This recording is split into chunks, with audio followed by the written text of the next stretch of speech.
শুভ সকাল। আমি মনপাল। আমার পক্ষ থেকে অনেক অনেক শুভেচ্ছা আপনাদের জন্য। আশা করি সবাই ভালো আছেন। আজকে খুব গুরুত্বপূর্ণ একটা বিষয় আপনাদের সাথে শেয়ার করব। আসলে কেন নেটওয়ার্ক মার্কেটিং ইন্ডাস্ট্রি বা বৈধ এমএলএম কোম্পানিতে সুযোগ পাওয়ার পরেও অধিকাংশ মানুষ আসলে ব্যর্থ হয়। খুব গুরুত্বপূর্ণ টিপসগুলো শেয়ার করব। আমার প্রায় 12 বছরের অভিজ্ঞতা থেকে যে বিষয়গুলো আমি দেখছি সেগুলোই আপনাদের সাথে শেয়ার করব। আশা করি পুরো ভিডিওটা শেষ পর্যন্ত দেখবেন, কারণ পুরো ভিডিওটা মনোযোগ সহকারে দেখলে আপনি অবশ্যই মূল পয়েন্টগুলো বুঝতে পারবেন এবং আপনি অবশ্যই মানে সফলতা পাওয়ার জন্য আসলে ক্লিয়ার একটা মানে ধারণা পাবেন। তো যাই হোক, শুরু করতেছি। আপনারা জানেন নেটওয়ার্ক মার্কেটিং ইন্ডাস্ট্রি, বিশেষ করে বৈধ আন্তর্জাতিক এমএলএম কোম্পানিতে কাজ করলে অনেক বেনিফিট। আসলে কেন বর্তমানে নেটওয়ার্ক মার্কেটিং ইন্ডাস্ট্রির জনপ্রিয়তা দিন দিন বাড়তেছে? কারণ আপনি একটা জিনিস চিন্তা করে দেখেন, মানে কাজের ক্ষেত্র কমে যাচ্ছে, চাকরি কমে যাচ্ছে, অন্যান্য ব্যবসাতে বিভিন্ন ধরনের চ্যালেঞ্জ মোকাবেলা করতে হচ্ছে, কিন্তু জনসংখ্যা বাড়তেছে। ঠিক আছে, শিক্ষিত ছেলে মেয়ের হার দিন দিন বাড়তেছে। ঠিক আছে, এই কারণে পুরো পৃথিবীতে আসলে নেটওয়ার্ক মার্কেটিং ইন্ডাস্ট্রির জনপ্রিয়তা বাড়তেছে। কারণ নেটওয়ার্ক মার্কেটিং ইন্ডাস্ট্রিতে কাজ করার জন্য মানে তেমন বিশেষ কোনো মানে বাধা নাই আর কি। হ্যাঁ, কি কি সুবিধা আছে? যেমন 18 বছরের ঊর্ধ্বে যে কেউ শুরু করতে পারে, যে কোনো সময়, যে কোনো দিন, যে কেউ শুরু করতে পারে। দ্বিতীয় যে বিষয়টা, সেটা হচ্ছে অল্প বিনিয়োগে শুরু করতে পারে। ম্যাক্সিমাম বৈধ আন্তর্জাতিক কোম্পানিতে কাজ শুরু করার জন্য বা জয়েন করার জন্য আসলে কোনো এক্সট্রা ফি লাগে না। শুধুমাত্র কিছু পণ্য কিনে 10,000 টাকা, 15,000 টাকা, 20,000 টাকা এই ধরনের কিছু পণ্য কিনেই, পরিবারের জন্য পণ্য কিনেই কিন্তু আপনি কাজটা শুরু করতে পারতেছেন। আর পণ্য কেনার দরকার কেন? পণ্য কেনার দরকার এই কারণে, কারণ পণ্যটা আপনি নিজে ব্যবহার করে আপনার পজিটিভ মাইন্ডসেট ক্রিয়েট হবে। আপনি যতক্ষণ ব্যবহার করবেন না ততক্ষণ আপনি অনুভব করতে পারবেন না।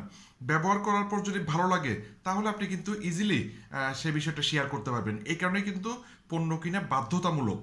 ঠিক আছে। 3 নম্বর যে বিষয়টা, সেটা হচ্ছে পূর্ব কোনো অভিজ্ঞতা লাগে না। মার্কেটিংয়ের কোনো জ্ঞান, সেলসের কোনো জ্ঞান, টিমওয়ার্কের কোনো জ্ঞান, আসলে পূর্বের কোনো অভিজ্ঞতা লাগে না। স্টেপ বাই স্টেপ আপনি যদি কাজটা করতে থাকেন 3 থেকে 5 বছর, তাহলে দেখবেন যে আপনি অটোমেটিক একদম নতুন থেকে শুরু করে আপনি একজন লিডার হতে পারবেন। মানে সব কিছু আপনার পরিবেশ, আপনার মেন্টর সবাই মিলে আপনাকে আসলে শিখিয়ে দেবে। ঠিক আছে, যদি আপনি শিখতে চান। এরপর যে বিষয়টা, সেটা হচ্ছে যে কোনো জায়গায় বসে আপনি কাজটা করতে পারেন, যে কোনো দিন আপনি কাজটা করতে পারেন। আপনি সিলেক্ট করবেন কোন দিন কাজটা করবেন। ঠিক আছে, আপনি সিলেক্ট করবেন কোথায় কাজ করবেন, আপনি সিলেক্ট করবেন কখন কোথায় যাবেন। সব কিছু কিন্তু আপনার উপর নির্ভর করতেছে। ঠিক আছে, এটা একটা বিশাল স্বাধীনতা। এরপর যে বিষয়টা, সেটা হচ্ছে আমি দেখছি কোম্পানি প্রায় 98% সাপোর্ট দেয়। একটা ইন্টারন্যাশনাল ব্যবসা তৈরি করার জন্য, অথবা একটা মনে করেন ইম্পোর্ট এক্সপোর্টের ব্যবসা তৈরি করার জন্য যে পরিমাণ হেডেক নিতে হয়, আসলে 98% হেডেক কোম্পানি কিন্তু আপনার জন্য নিচ্ছে। কোম্পানি কিন্তু 98% কাজ করতেছে। শুধুমাত্র 2% কাজ আপনার আমার। সেই 2% কাজ যদি শিখে করতে পারেন, তাহলে মানে স্বপ্নাতীত সফলতা অর্জন করা সম্ভব, যেটা আমাদের ব্রেনেও ধরবে না। এই ধরনের সফলতা অর্জন করা সম্ভব। ঠিক আছে, এই হচ্ছে বিষয়। এই ধরনের সুযোগ সুবিধাগুলোর কারণেই আসলে বিভিন্ন মানুষ নেটওয়ার্ক মার্কেটিং ইন্ডাস্ট্রিতে আসে। কিন্তু অধিকাংশ মানুষ ফেল করে কেন? অধিকাংশ মানুষ ফেল করে একটা কারণে, 98% সাপোর্ট আপনি বাইরের থেকে পাচ্ছেন, কোম্পানি থেকে পাচ্ছেন, আপনার মেন্টর থেকে পাচ্ছেন, 98% সাপোর্ট পাচ্ছেন, কিন্তু 2% কাজ খুবই গুরুত্বপূর্ণ। এই 2% ছাড়া কিন্তু 100 হবে না। 98 প্লাস 2, 2 না হলে 100 হবে না। সেই কারণে কিন্তু অধিকাংশ মানুষ আসলে ফেল করে। তাহলে 2% কাজটা কি? 2% কাজটা হচ্ছে সম্পূর্ণ আপনার নিজের ভিতরের কাজ। বাইরের থেকে আপনাকে যত মোটিভেশনই দেখ, নিজের ভিতরে যদি ঠিক না থাকে তাহলে আপনি কোনোদিন সফল হতে পারবেন না। একটা জিনিস মনে রাখবেন, নেটওয়ার্ক মার্কেটিং ব্যবসা, এটা সমস্ত ধরনের ব্যবসার মধ্যে অ্যাডভান্স লেভেলের ব্যবসা। ঠিক আছে, এখানে অনেক দক্ষতা লাগে। শুরুতে কোনো দক্ষতা না লাগলেও পরবর্তীতে অনেক দক্ষতা কিন্তু আস্তে আস্তে আপনাকে শিখতে হয়। এটা অনেক অ্যাডভান্স লেভেলের ব্যবসা। ঠিক আছে, এই হচ্ছে বিষয়। তো কোন কোন গুণগুলো আপনার লাগবে, কোন কোন যোগ্যতা আপনার লাগবে, এবং সমস্ত যোগ্যতাগুলো সহজে মানে আপনি অর্জন করতে পারবেন, এত কঠিন বিষয় না। ঠিক আছে, আমি আপনাকে কয়েকটা ধারণা দিচ্ছি। প্রথম যে বিষয়টা, সেটা হচ্ছে জীবন সম্পর্কে সচেতন। আপনার জীবন সম্পর্কে সচেতন। আপনি কোথায় আছেন বর্তমানে, কোথায় যেতে চাচ্ছেন, কিভাবে যেতে পারবেন, কতটুকু উচ্চতায় উঠবেন, হ্যাঁ, সব কিছু কিন্তু আপনাকে মানে ডিসাইড করতে হবে। এটা আপনার হয়ে কেউ ডিসাইড করে দিতে পারবে না, এটা আপনার ভিতরের বিষয়। ঠিক আছে, এক নাম্বার হচ্ছে জীবন সম্পর্কে সচেতন। দ্বিতীয় বিষয় হচ্ছে হাই অ্যাম্বিশন, উচ্চাকাঙ্ক্ষা। আপনার জীবনকে নিয়ে আপনার জীবনকে আপনি কত সুন্দর করে সাজাতে চান, এটা এটা এটা আপনার ভিতরে থাকতে হবে। এটা বাইরের থেকে কেউ জোর করে আপনার ভিতরে দিতে পারবে না। ঠিক আছে, 3 নম্বর যে বিষয়টা সেটা হচ্ছে সেলফ মোটিভেটেড, নিজেই নিজেকে উৎসাহ দিতে হবে। আপনি একটা জিনিস মনে রাখবেন, ঠেলা ঠেলা দিয়ে মানে ঠেলা গাড়ি চালানো যায়, ছোট গাড়ি চালানো যায়, কিন্তু বড় বড় মনে করেন একটা উড়োজাহাজ, বিমান, ঠিক আছে, একটা জাহাজ, এগুলোকে কিন্তু ঠেলা দিয়ে চালানো সম্ভব না। ঠিক আছে, সুতরাং আপনাকে ঠেলে ঠেলে বড় করতে পারবে না কেউ। আপনার ভিতরে মোটিভেশন থাকতে হবে, আপনার স্বপ্ন পূরণের জন্য আপনাকেই কাজ করতে হবে, নিজেই নিজেকে উৎসাহ দিতে হবে। অনেকবার ব্যর্থ হবেন, এরপরেও নিজেই নিজেকে গুছিয়ে নিতে হবে, উৎসাহ দিতে হবে। ঠিক আছে, এরপর যে বিষয়টা সেটা হচ্ছে পজিটিভ এবং গ্রোথ মাইন্ডসেট। আপনাকে অবশ্যই পজিটিভ মাইন্ডসেট থাকতে হবে। আপনি জানেন আসলে পজিটিভ মাইন্ডসেট না হলে আপনি বেশি দূর এগোতে পারবেন না। আর যেটা বিষয় সেটা হচ্ছে গ্রোথ মাইন্ডসেট। গ্রোথ মাইন্ডসেট কি, মানে আমি এই বিষয়টা জানি না কিন্তু শিখাই দিলে পারবো, আমি এই কাজটা জানি না কিন্তু শিখাই দিলে পারবো। ঠিক আছে, এটাকে গ্রোথ মাইন্ডসেট বলে। হ্যাঁ, এই হচ্ছে বিষয়। এরপর যে বিষয়টা সেটা হচ্ছে কোচেবল। অবশ্যই আপনাকে শিখতে হবে, শেখার জন্য আপনাকে স্যাক্রিফাইস করতে হবে, শেখার জন্য আপনাকে তৈরি থাকতে হবে, শেখার জন্য আপনাকে সময় দিতে হবে, হ্যাঁ, শিখতে হবে, তাহলে আপনাকে কোচেবল হতে হবে। এরপর যে বিষয়টা সেটা হচ্ছে এন্টারপ্রেনারশিপ মাইন্ডসেট। এটা এটা দেখেন, নেটওয়ার্ক মার্কেটিং ইন্ডাস্ট্রি, আপনি জীবনে বড় কিছু হবেন, বড় কিছু হওয়ার জন্য নেটওয়ার্ক মার্কেটিং ইন্ডাস্ট্রিতে কাজ করতেছেন, এটা আপনার সিদ্ধান্ত। আপনাকে আশেপাশে অনেকে সাপোর্ট নাও দিতে পারে।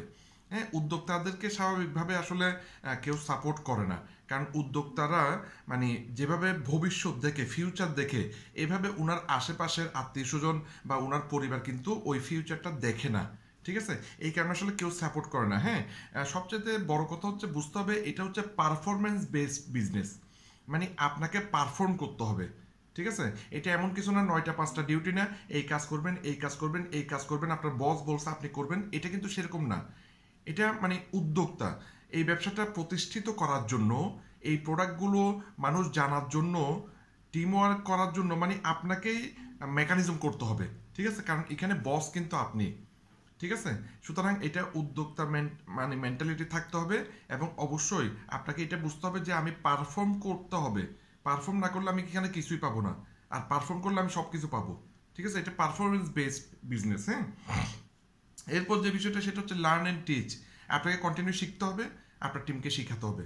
আপনি কন্টিনিউ শিখতে হবে, আপনার যারা গেস্ট, যারা প্রসপেক্ট, তাদেরকে সেই জ্ঞানগুলো শেয়ার করতে হবে। হ্যাঁ, মার্কেটে আপনার ভ্যালু বাড়তে হবে।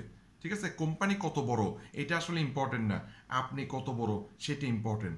কারণ মানুষ মানুষের সাথে কাজ করে, মানুষ কোনো কোম্পানির সাথে কাজ করে না। সুতরাং নিজেকেই আপনার ফুটিয়ে তুলতে হবে। ঠিক আছে, সে কারণে শিখতে হবে, এবং আপনি সেই জ্ঞানটা আপনি শেয়ার করবেন। হ্যাঁ, ইউটিউব বা সোশ্যাল মিডিয়ার মাধ্যমে আপনি শেয়ার করবেন, তাহলে আপনি মানুষকে শেখাতে পারবেন। এরপর যে বিষয়টা সেটা হচ্ছে আসলে বেসিক নলেজ থাকতে হবে সোশ্যাল মিডিয়ার। কীভাবে ইউটিউবে ভিডিও আপলোড করবেন, কীভাবে ফেসবুক রিলস তৈরি করবেন, কীভাবে ফেসবুকে পোস্ট দেবেন, মানে বেসিক কিছু নলেজ আপনার থাকতে হবে। আর যদি আপনি মাস্টার হন তাহলে তো মানে বিশাল ব্যাপার। হ্যাঁ, এরপর যে বিষয়টা সেটা হচ্ছে আসলে সময়কে মূল্যায়ন করা। আপনার সময়কে আপনি সঠিকভাবে মূল্যায়ন করতে হবে। আপনি নেটওয়ার্ক মার্কেটিং ইন্ডাস্ট্রিতে 2 ঘন্টা কাজ করেন, কিন্তু 2 ঘন্টা মানে 2 ঘন্টা, 1 মিনিটও কম হতে পারবে না। এবং প্রোডাক্টিভ কাজ, ইনকাম প্রডিউসিং অ্যাক্টিভিটিস করতে হবে 2 ঘন্টা করলে, এই 2 ঘন্টায়। ঠিক আছে, এমন কাজগুলো করতে হবে যেখানে আপনার গ্রোথ আছে। ঠিক আছে, আপনার ব্যবসা বাড়বে, এই ধরনের কাজগুলো আপনাকে করতে হবে। 2 ঘন্টা করেন, আপনার সময়কে আপনি মূল্যায়ন দিতে হবে, মূল্যায়ন করতে হবে। এরপর যে বিষয়টা সেটা হচ্ছে আসলে আপনার রেপুটেশন ভালো থাকতে হবে আপনার সমাজে, এবং সামাজিকভাবে, এবং অনলাইন মিডিয়াতে আপনার রেপুটেশন ভালো থাকতে হবে। মানে আপনার পোস্টে ভালো কমেন্ট আসতে হবে, আপনার ভিডিওতে ভালো কমেন্ট আসতে হবে, আপনার সম্পর্কে আপনার সমাজে সবাই ভালো জানতে হবে। ঠিক আছে, কারণ চোর বাটপারের সাথে তো কেউ বড় বিজনেস করবে না। হ্যাঁ, ভালো রেপুটেশন এটা খুব খুব খুব দরকার। এরপর যে বিষয়টা সেটা হচ্ছে আপনি যেহেতু আপনি যেহেতু প্রথমে পার্ট টাইম শুরু করতেছেন, সুতরাং পার্ট টাইম মানে পার্ট টাইম আপনাকে সময় সেট করতে হবে যে প্রতিদিন আমি এত ঘন্টা সময় দেব। মানে পার্ট টাইম যে দেব এটা পার্ট টাইম, সাম টাইম না, কিন্তু সাম টাইম। মাঝে মাঝে ব্যবসা করলে ব্যবসা হবে না, পার্ট টাইম করেন কিন্তু প্রতিদিন করতে হবে, ঠিক আছে? এই হচ্ছে বিষয়। এরপর যে বিষয়টা সেটা হচ্ছে নিজে নিজের সিদ্ধান্ত নিতে হতে পারে। উদ্যোক্তার সবচেয়ে বড় দক্ষতা হচ্ছে সঠিক সময়ে সঠিক সিদ্ধান্ত নেওয়া। নিজেই এটা অ্যানালাইসিস করে আপনাকে সিদ্ধান্ত নিতে হবে, কেউ আপনার হয়ে সিদ্ধান্ত দিতে পারবে না, ঠিক আছে? নিজেই নিজের সিদ্ধান্ত নিতে হবে কোনটা আপনার জন্য ভালো হবে, কোনটা রিস্ক হবে, হ্যাঁ, কোন কাজ থেকে আপনি কী শিখবেন, এগুলো কন্টিনিউ আপনাকে নিজেকেই সিদ্ধান্ত নিতে হবে। এবং ফাইনাল যে বিষয়টা সেটা হচ্ছে যার ধৈর্য আছে। আপনার ধৈর্য না থাকলে আপনি মানে বেশি দূর যেতে পারবেন না, ঠিক আছে? একটা জীবন সুন্দর করার জন্য, মানে আকর্ষণীয় করার জন্য অবশ্যই আপনাকে ধৈর্য ধরে সময় নিয়ে কাজ করতে হবে। ধৈর্য ছাড়া এটা সম্ভব না, ঠিক আছে? এই হচ্ছে বিষয়। এই ধরনের টেকনিক্যাল কিছু টিপস আমি আপনার সাথে শেয়ার করলাম, যেগুলো আপনার ভিতরে থাকতে হবে। এই যোগ্যতাগুলো আপনার ভিতরে, এগুলো হচ্ছে আপনার 2%। আপনার প্রতিদিনের কাজ আপনাকেই করে যেতে হবে, ঠিক আছে? অন্য কেউ করে দেবে না। তাহলে 98% কাজ কোম্পানি করে দিচ্ছে, 98% রিস্ক কোম্পানি নিচ্ছে, 2% কাজ আপনার। এই ভিডিওটা বারবার দেখবেন, তাহলে আপনি আপনার কাজগুলো সম্পর্কে বুঝতে পারবেন। আর এক্সট্রা ভ্যালু যদি থাকে আপনার, তাহলে তো বিশাল ব্যাপার। যদি আরও কিছু এক্সট্রা থাকে, এক্সট্রা কীরকম, যেমন আপনার যদি ডিজিটাল মার্কেটিং স্কিল থাকে, আপনি যদি ডিজিটাল মার্কেটিংটা শিখেন বা ডিজিটাল মার্কেটিং সম্পর্কে আপনার যথেষ্ট জ্ঞান থাকে, তাহলে আপনি আরও ভালো করতে পারবেন, আরও ভালো করতে পারবেন। দ্বিতীয় যে বিষয়টা সেটা হচ্ছে ইংলিশ ল্যাঙ্গুয়েজ। ইংরেজি ভাষা যদি আপনি এক্সপার্ট থাকেন, তাহলে আপনি আরও ভালো করতে পারবেন। আন্তর্জাতিকভাবে আপনি আপনার ব্যবসাকে বাড়াতে পারবেন, আপনার ভ্যালু বাড়বে। 3 নম্বর যে বিষয়টা সেটা হচ্ছে আপনি যদি ট্রেনিং সেক্টরে থাকেন, এমন অনেকজন আছেন যারা কন্টিনিউ ট্রেনিং করায় বা এডুকেশন সেক্টরে আছে, মানুষকে শেখাচ্ছে, কলেজের প্রফেসর বা মানে কোনো একটা এক্সপার্টিস, মানে আপনি কোনো একটা বিষয় জানেন সেটা আপনি মানুষকে শেখাচ্ছেন। এই ধরনের বিষয় যদি আপনার থাকে, এই ধরনের দক্ষতা থাকে, তাহলে আরও বিশাল ব্যাপার। এরপর যে বিষয়টা সেটা হচ্ছে বিশেষ সময়ে বড় বিনিয়োগ করার ক্ষমতা। বিশেষ সময়ে নেটওয়ার্ক মার্কেটিং ইন্ডাস্ট্রিতে আসলে এমন কিছু সময় আসে যখন আপনি বড় বিনিয়োগ করলে বড় লাভ করতে পারবেন, ঠিক আছে? ওই সময়টা বুঝতে হবে, ঠিক আছে? এবং ওই সময়টা শুরুতে না, শুরুতে আপনি অল্প বিনিয়োগ দিয়ে শুরু করবেন, কিন্তু পরবর্তীতে দেখা যাচ্ছে 3 বছর 5 বছর পর এমন এমন সুযোগ আসবে যেখানে 3 লাখ টাকা দিলে আপনি 4 লাখ টাকার বেনিফিট পাবেন বা আপনি বেনিফিট করতে পারবেন, ঠিক আছে? এই হচ্ছে বিষয়। এবং ফাইনাল যে বিষয়টা সেটা হচ্ছে আপনার টিম মেনটেন করা, দলগতভাবে কাজ করার দক্ষতা, মানুষকে বোঝার দক্ষতা, মানুষের সাথে ঠিকমতো কমিউনিকেশন করার দক্ষতা, ঠিক আছে? এই ধরনের দক্ষতাগুলো থাকলে আপনি আরও ভালো করতে পারবেন। তো যাই হোক, ভিডিওটি পুরোটা দেখার জন্য অবশ্যই ধন্যবাদ। এবং আপনার যদি কোনো প্রশ্ন থাকে, নেটওয়ার্ক মার্কেটিং ইন্ডাস্ট্রি সম্পর্কিত কোনো প্রশ্ন থাকে, আমাকে কমেন্ট করতে পারবেন। আমি চেষ্টা করব আপনার কমেন্টের উত্তর দেওয়ার জন্য, ঠিক আছে? এবং ভিডিওটি ভালো লাগলে, উপকারী মনে হলে অবশ্যই লাইক এবং শেয়ার করেন, প্রচুর মানুষকে দেখার সুযোগ করে দেন। আসলে নেটওয়ার্ক মার্কেটিং ইন্ডাস্ট্রি চমৎকার একটা ইন্ডাস্ট্রি, ঠিক আছে? চমৎকার একটা ইন্ডাস্ট্রি। শুধু আপনাকে সঠিক কোম্পানি বাছাই করে কাজটা শিখে ধৈর্য নিয়ে 3 থেকে 5 বছর করতে হবে। আমি আপনাকে গ্যারান্টি দিচ্ছি, মানে 3 থেকে 5 বছর যদি শিখে করেন, অন্যান্য যে কোনো কাজের চাইতে এইটাতে আপনি আউটপুট বেশি পাবেন। তো সবাই ভালো থাকবেন, ধন্যবাদ।